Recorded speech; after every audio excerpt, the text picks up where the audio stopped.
Welcome to another Disciple Dojo Study Bible Review. Today's Study Bible Review is brought to you by Disciple Dojo's merchandise. That's right, we have a store, Zazzle.com/Disciple Dojo. Head over there. You can get cool Bible nerd t-shirts like this, Micah 6:8 inspired design. We've got stuff for you Greek nerds too. We've also got workout gear. We've got leggings for you yoga folks or grapplers and jiu-jitsu related stuff, all kinds of nerdery. So go check it out. If you like something, get it for you or a friend. And periodically on Instagram, I'll give out codes whenever Zazzle does sales. Like just yesterday was 25% off everything. So I never know when those sales are going to come because I don't run the site.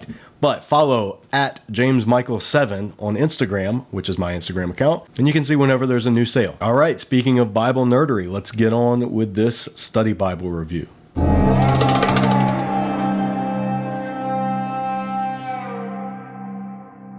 So today we are looking at the ESV Concise Study Bible. It is 1,527 pages. It's double columned, black and white. There's no color anywhere in this study Bible, including at the back. There are no color maps. This is the paperback edition. It's also available in hardback and in True Tone leather-ish. It's a black letter, 2-column edition. There are no margins and there are no cross references. The editor is Paul House, and he has an essay at the beginning called An Introduction to the ESV Concise Study Bible, where he basically says what the purpose of this study Bible is. The ESV Concise Study Bible has gleaned material and maps from previous volumes, such as the ESV Study Bible, the ESV Student Study Bible, and the ESV Archaeology Study Bible. We've incorporated information from these good sources with hundreds of new notes. We have been able to provide these helps in a more compact format that should make this study Bible easy to take along in a variety of circumstances. So basically, the ESV Study Bible and the ESV Archaeology Bible,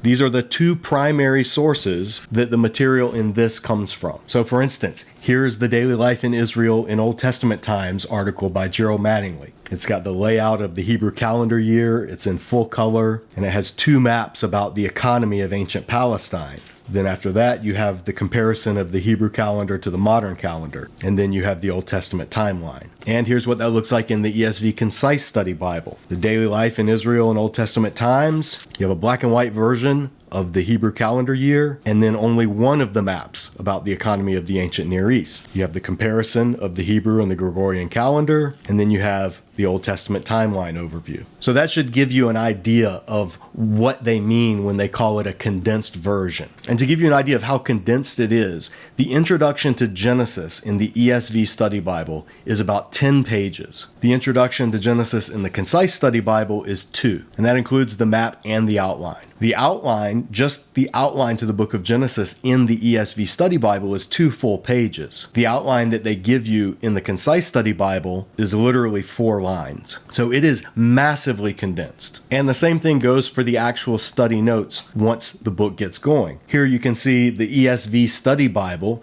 its notes on Genesis 1:1 take up like 3/4 of the page, if not more. Whereas over in the Concise Study Bible, those notes are exponentially briefer. Now, while they are briefer, they are still pretty much saying the same thing. It's like they've pulled the greatest hits from the ESV Study Bible notes, and that's what you're getting in the Concise Study Bible. So anywhere where there's an in-depth discussion in the ESV Study Bible notes, you're not going to get that discussion. You're just going to get the position that the interpreters take, some pertinent background information, maybe some cross-referencing to another passage, but you're not going to get any of the illustrations, most of the charts, and the in-depth essays that the ESV Study Bible is known for. So another comparison, the ESV Study Bible by itself is over 1,000 pages longer than the Concise Study Bible. And in the back of the ESV Study Bible, there are 161 pages worth of essays on dozens of theological and biblical interpretive topics. In the Concise Study Bible, there are 15 pages. Now, one area where the Concise Study Bible actually has more information than the ESV Study Bible is its concordance. The concordance at the back of the Concise Study Bible is 53 pages long. The concordance in the ESV Study Bible is only 36 pages long. So that's the one area where it is less concise than its predecessor. Now, in terms of the theological approach that you're going to find in the study notes in the Concise Study Bible, for the most part, they're going to lean the way all of Crossway's resources pretty much lean, which is is largely Calvinistic complementarianism. That should come as no surprise to anyone who's remotely familiar with Crossway's resources. That is the view from which they operate, and the main difference that I saw between the Concise Study Bible and the ESV Study Bible was there are a lot of times where the ESV Study Bible would present when there are conflicting interpretations among evangelicals. At least it would give some discussion to it. The Concise Study Bible doesn't really give any discussion that I could see. So you're going to get pretty much Reformed complementarianism. You're just not going to get as in-depth discussion as you do in the other resources. So would I recommend the Concise Study Bible? If you like these study Bibles material, but you don't want to lug all this around, then yeah, this is a good, cheap, condensed version of that. I wouldn't make this my primary study Bible, but it's not a bad study Bible. It's only going to go so far if you're really looking to dig into the text or even to dig into Reformed evangelical theology. So it's not a bad resource by any means. It's the next best thing to having the other two, and for what it intends to be, it does a great job at being that. So as always, those are my thoughts. I'd love to hear yours. Put them in the comment section below. If you found this study Bible review helpful and you want to see us do more, consider becoming a monthly Dojo donor to help keep this ministry going. Thanks for watching, and stay tuned for more study Bible reviews here at Disciple Dojo.